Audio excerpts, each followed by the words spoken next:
Hello guys, good afternoon. Dito na naman ako sa river ng Barangay Kanipaan, Rizal, Palawan. Ito po, nag-survey po ako ng mga buhaya dito sa tabing Aplaya. Siya po yung nakabalagbag kanina, nakaano po yan siya, naka-straight po. Yung buntot niya dito pa sa nakababad pa sa ilog. Ay ngayon nakabalagbag na siya oh. Siya na po yan. Medyo may kalayuan lang talaga yung pagkuha ko ng video kasi nga delikado po kung magpalapit, baka mamaya habulin kami. Ayan, siya na yun po, yun oh.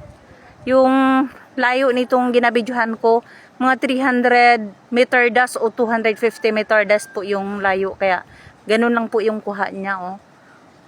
Dito po ako sa kabilang ilog, grabe kalayo. Ayan. Delikado po talaga kung maglapit kami doon, baka bigla lang kaming habulin.